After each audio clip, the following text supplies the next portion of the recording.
May yung grupo na hindi competition, walang competition.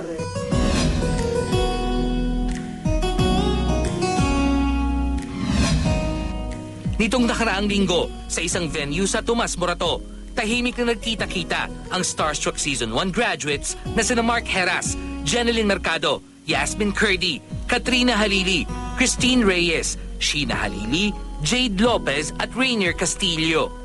Matagal na namin talagang pinaplano. Parang 2 years ago pa lang, si Mark, meron kaming sarili naming private Facebook parang group, ganon.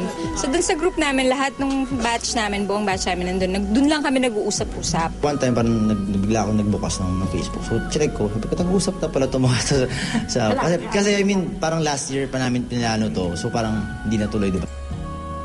Kwento ni Katrina, kapansin-pansing iba na ang tema ng usapan nilang magkakaibigan. Na, kamusta? Yung nangyayari sa buhay. Tapos, congrats namin yung isa't isa. Like si Jen, host na ngayon. Si Christine, nag-box office queen, diba? So, congrats namin yung bawat isa sa mga ano na lang. Nakakatawa. Ang baliw ni Christine, ni sobrang gulo. Siya pinakamagulo doon, saka si Rainier. So, ang gulo-gulo nila. So, si Rainier parang 12 years old pa rin ang ugali. Hindi na nakamove on. Na out of place si Mark. Kasi ako, si Jeneline, saka si Katrina, nag-uusap-usap. Parang-usapan namin babies, breastfeeding, ganyan, OB, ganyan-ganyan. Tapos parang sila parang, okay, labas mo na ako, ganyan-ganyan. Pagpasok ko sa pinto, Sheena! Sabi ko, I'm here! Sabi ni Christine sa akin, alam mo, hindi pa rin nagbabago yung itsura mo, no? Ganun ka pa rin, ang liit-liit mo pa rin, payat-payat mo pa din. Sabi niya, baby face ka pa din. Sabi niya, talaga? Sabi ko, lahat naman tayo nagdalaga na. Pwede bang magdalaga na rin ako? Tuksuan dalawa, si dating love team, si Rainier at si Sheena. Sobrang kinikilig pa rin kami sa kanilang dalawa, ang kulit.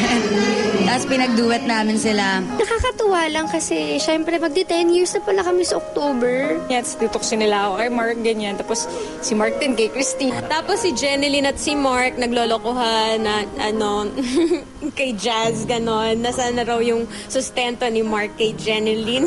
Nakikare kami talaga sa isa't isa. Like si Yasmin, nandun din, may baby. Dala pa niya yung baby niya kasi kawawa siya, wala siyang yaya. Nakakaloka. Ang saya kasi syempre si Katrina, si Jen, si Yasmin may mga anak na.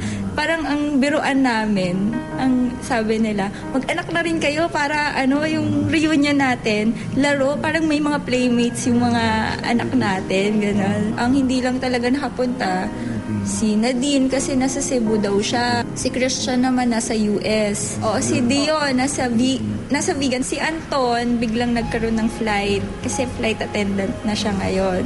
Sino pa ba? Si Alvin, bed rest daw yung asawa. Talagang nag-enjoy naman kami nung time na yon, nung gabing yon. At kahit maagang nagsiuwi dahil mga nanay kabatch namin.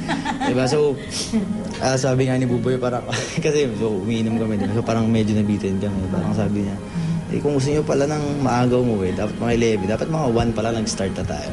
Sana yung Starstruck Batch 1, yung mga ka-family namin, sana magkita-kita tayo ulit, diba?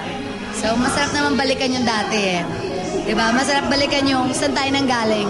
Usually, pag may nangangailangan sa amin sa batch 1, nagtutulungan talaga lahat, nagtutulungan. So, plano rin namin mag-ganon. Sa October kasi, diba, yung parang 10th year anniversary na ng Starstruck Batch 1. So, ang plano namin, kung hindi malaking celebration talaga or baka mag-out of the country kami lahat. So, sa mga hindi naka-attend, si Nadine, si Anton, si Dion, si Christian, yun lang naman ang hindi naka-attend din ako. Next time, kailangan present kayo dahil it's more fun.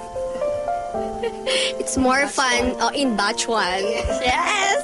Kami yung grupo na hindi competition, walang competition. Kami yung talagang the relationship, friendship,